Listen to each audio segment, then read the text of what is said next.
तकनीकी कौशल पर मंदी की मार। रंजना मिश्रा का ये आर्टिकल है जिसमें ये लिखती हैं कि देश में बेरोजगारी की समस्या एक बड़ी चुनौती बनती जा रही है। वैश्विक परिस्थितियों के चलते भारत नौकरी बाजार की हालत भी खराब है, जिसका असर छात्रों के प्लेसमेंट या उनके रोजगार पर देखने को मिल रहा है। भारतीय प्रौद्योगिकी संस्थान यानी आईआईटी को भारत के सभी प्रतिष्ठित संस्थानों में से एक माना जाता है, जहां प्रवेश पाना बेहद मुश्किल होता है। यहाँ पढ़ाई करने का मतलब है सुनहरे भविष्य की गारंटी। मगर हाल के वर्षों में आईआईटी से निकलने वाले कई छात्रों को भी नौकरी नहीं मिल पा रही है। इस वर्ष यह आंकड़ा 38% तक पहुंच गया है। यह निश्चित रूप से चिंता का विषय है। दरअसल अर्थव्यवस्था में चल रही मंदी, छात्रों में कौशल का अभाव, आईआईटी जैसे बड़े संस्थानों में पढ़ रहे छात्रों की ऊंची अपेक्षाएं, इंजीनियरिंग स्नातकों की बढ़ती संख्या तथा आईआईटी छात्रों में गैर तकनीकी कौशल की कमी आदि कुछ प्रमुख कारण हैं जो छात्रों को नौकरी प्राप्त करने में बाधा बन रहे हैं।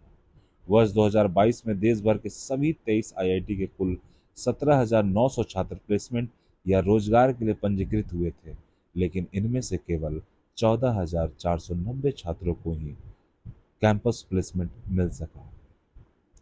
यानी 19% छात्र आईआईटी नौकरियों इंजीनियर को नौकरी नहीं मिल पाए। 2023 में नौकरियों के लिए पंजीकृत होने वाले कुल आईआईटी छात्रों में से 21% को नौकरी नहीं मिल सकी है। यह इस वर्ष 38% आईआईटी इंजीनियरों को नौकरी नहीं मिल पाई।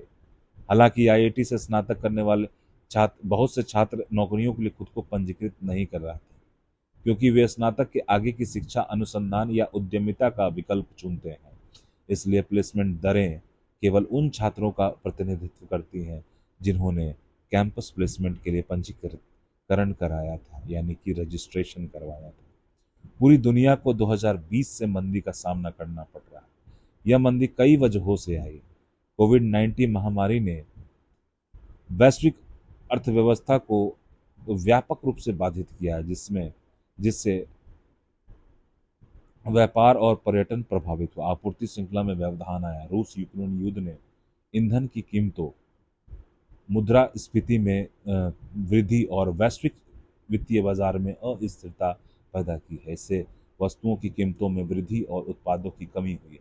कई देशों में मुद्रास्फीति बढ़ रही है, जिससे लोगों की क्रय शक्ति कम हो रही है।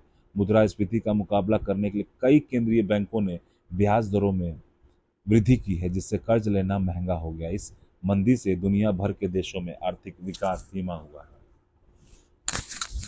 बेरोजगारी और गरीबी बढ़ी है। हालांकि सभी देश मंदी से समान रूप से प्रभावित नहीं हुए। कुछ देश जैसे चीन अपेक्षाकृत मजबूत प्रदर्शन कर रहे हैं, जबकि यूरोप के कुछ देश गंभीर रूप से प्रभावित हुए हैं। मंदी हमेशा नहीं रहती है।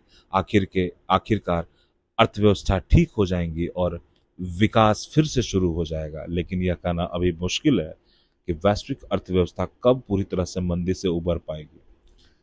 विशेषज्ञों का मानना है कि ऐसा 2024 या 25 तक हो सकता है। वैश्विक मंदी का असर भारत पर भी पड़ रहा है, जिसकी वजह से खासकर इंजीनियरिंग के क्षेत्र में कई कंपनियां भर्ती रोक रही हैं। इसका सीधा असर आईआईटी जैसे संस्थानों से निकलने वाले छात्रों पर पड़ रहा है। नव उद्यमों या स्टार्टअप में पूंजी कम आ रही है, जिसके कारण नौकरियों की संख्या कम हो रही है। जैसे जैसे ब्याज दरें बढ़ रही हैं, स्टार्टअप के लिए कर्ज लेना अधिक महंगा हो रहा है, जिससे इसके लिए पूंजी जुटाना मुश्किल हो रहा है। कई नव उद्यम को पूंजी की कमी के कारण कर्मचारियों की छंटनी करनी पड़ रही है। इससे पूंजी कम होने से नए उत्पादों और सेवाओं के विकास में बाधा उत्पन्न हो रही है। भारतीय प्रौद्योगिकी संस्थानों में पढ़ रहे कुछ छात्रों को अपनी योग्यता और कौशल के अनुरूप वेतन और पदवी मिलने की अधिक अपेक्षा रहती है, इसलिए वे कम वेतन वाली नौकरियां करने को तैयार नहीं होते हैं। इसके चलते वे उन्हें नौकरी मिलने में देरी होती है। साथ ही भारत में इंजीनियरिंग कॉलेजों की संख्या में बढ़ोतरी हुई है, जिसके परिणाम स्वरूप इंजीनियरिंग स्नातकों की संख्या भी बढ़ गई है। लेकिन इतनी तेजी से नौकरियां नहीं बढ़ पा रही हैं। हालांकि भारतीय प्रौद्योगिकी संस्थानों के कई छात्रों में संचार, समूहकार और समस्या समाधान जैसे आवश्यक और गैर तकनीकी कौशलों की कमी देखी जाती है, जो उन्हें नौकरी पाने से रोक सकती है। पिछले कुछ वर्षों में छात्रों ने इंजीनियरिंग के अलावा अन्य क्षेत्रों जैसे कि कला, डिजाइन और उद्यमिता में रुचि दिखाई है। यह आईआईटी में कंप्यूटर विज्ञान और इंजीनियरिंग जैसे पारंपरिक रूप से मजबूत प्लेसमेंट वाले विभागों में नौकरी को प्रभावित कर सकता है। हालांकि ऐसा नहीं है कि सभी छात्रों को नौकरी नहीं मिल पा रही है। कई छात्रों को खासकर उच्च मांग वाले क्षेत्रों जैसे कंप्यूटर विज्ञान और इलेक्ट्रिकल इंजीनियरिंग के क्षेत्र में अच्छी नौकरियां मिल रही हैं।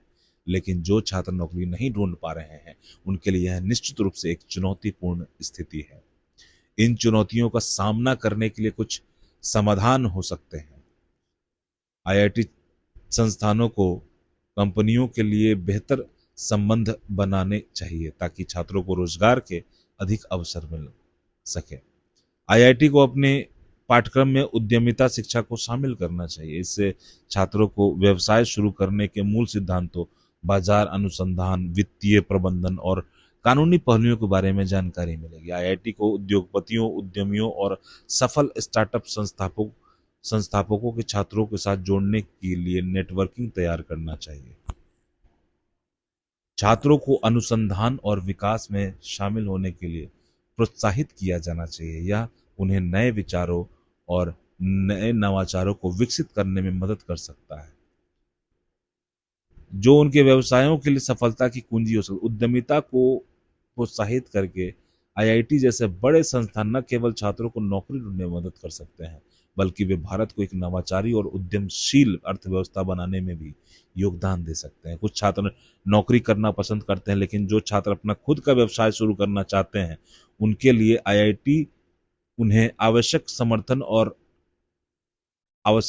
और संसाधन प्रदान कर सकते हैं। आईआईटी छात्रों को सशक्त बनाने और उन्हें सफल होने के लिए आवश्यक उपकरण प्रदान करने में महत्वपूर्ण भूमिका निभा सकते हैं।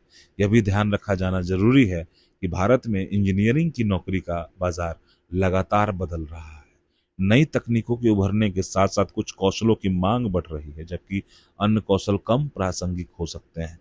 इसलिए आईआईटी इंजीनियरों के लिए महत्वपूर्ण है कि वे नवीनतम रुझानों से अद्यतन रहें और अपने कौशल को विकसित करते रहें, ताकि वे नौकरी बाजार में प्रतिस्पर्धी बने रहें। धन्यवाद।